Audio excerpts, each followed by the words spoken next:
Antoine Deltour, lanceur d'alerte de l'affaire LuxLeaks.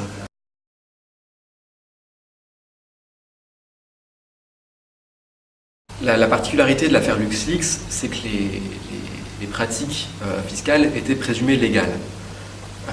Déjà, il y a tout un débat autour de ça. En fait, très peu de cas de montages fiscaux passent le test des tribunaux pour déterminer s'ils sont vraiment légaux ou pas. Mais peu importe, considérons qu'ils sont légaux. Il y avait quand même, de mon point de vue, matière à lancer une alerte.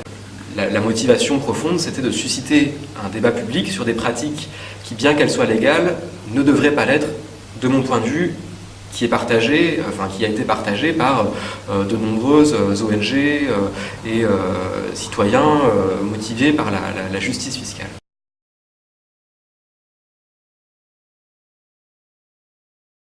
Ça a été une affaire très médiatisée.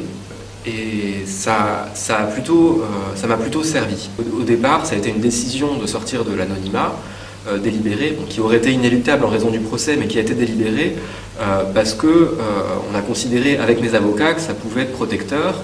Et il se trouve que l'envergure de la couverture par la SIAG du fond de l'affaire au départ a suscité de la curiosité sur mon cas, sur ma situation, sur les poursuites dont je faisais l'objet.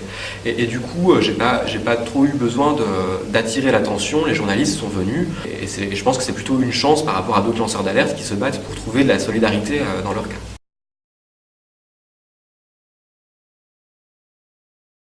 Ma démarche n'a pas été d'aller spontanément, directement voir des journalistes.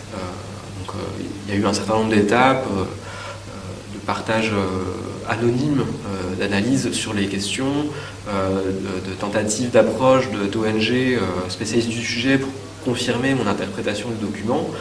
Mais il ne fait aucun doute que si j'étais allé voir un journaliste avec autant de données confidentielles, j'aurais nécessairement trouvé de l'attention, quoi.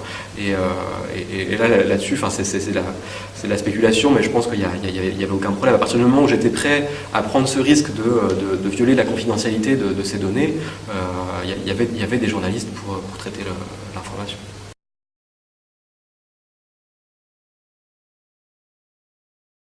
Il y a eu des réactions politiques du fait de l'indignation de l'opinion face à l'affaire, mais qui en grande partie étaient hypocrites parce que la plupart des réactions venaient de personnes qui étaient parfaitement conscientes, alors peut-être pas du détail des pratiques fiscales, mais en tout cas de leur logique et qui savaient au moins dans les grandes lignes comment ça se passait, et qui par ailleurs a porté la responsabilité politique d'arriver à cette situation, parce que c'est pas le fruit du hasard, c'est la construction européenne telle qu'on l'a faite qui a omis d'harmoniser la fiscalité qui conduit à ça. Donc l'indignation feinte des politiques était un peu risible, n'empêche qu'elle était utile quand elle est mise au service d'une réforme de la fiscalité. Et ça a été un peu le cas, mais je ne crois pas qu'on puisse s'en satisfaire.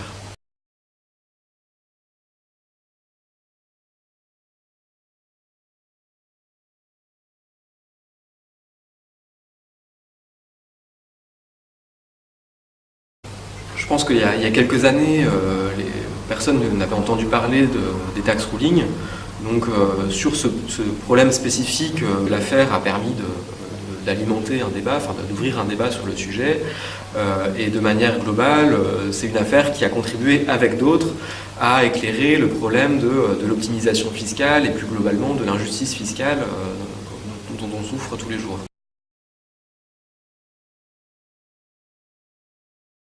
Dans la mesure de mes modestes moyens, je peux essayer de contribuer à continuer ce combat-là, mais après, plus le temps passe et plus je m'en éloigne, parce que j'ai plus d'informations de première main et mon information est la même que celle accessible par n'importe qui. Donc je me trouve de moins en moins légitime pour en parler.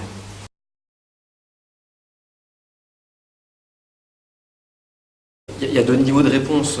En tant que lanceur d'alerte, j'ai confié des documents à un journaliste qui préparait un reportage de Cache Investigation, et le résultat est allé bien au-delà. Il y a eu du coup des révélations par la SIAG au niveau mondial et avec un débat d'ampleur, jusqu'à une commission parlementaire, toutes les conséquences. Donc c'est allé bien au-delà de ce que j'espérais en tant que lanceur d'alerte au moment où je confie des documents à un journaliste. Après, en tant que citoyen, non, on ne peut pas se satisfaire du résultat obtenu parce que les pratiques d'optimisation fiscale sont quasiment les mêmes aujourd'hui qu'avant. qu'avant l'affaire, quoi. Donc le cadre reste le même, celui d'une concurrence fiscale entre États membres et qui aboutit in fine à une fiscalité quasi nulle des entreprises. En tout cas, c'est le résultat à moyen terme qu'on obtiendra. Donc on ne peut pas s'en satisfaire et il faudrait aller beaucoup plus loin.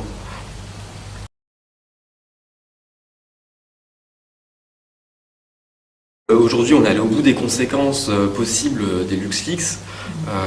Et après, par contre, j'ai aucun doute que d'autres scandales fiscaux continuent d'alimenter le débat. Et il y en a eu d'autres, même plusieurs. Enfin, il y a eu les Malta Files, Panama Papers, Paradise Papers, et ça continue, quoi. Si ça se trouve, là, j'en oublie. Et par contre, le vrai risque, c'est que ce débat, en fait, tourne à la résignation, parce qu'à force de la multiplication de ces scandales, il y a un risque de lassitude de l'opinion. Et ça, c'est le vrai danger.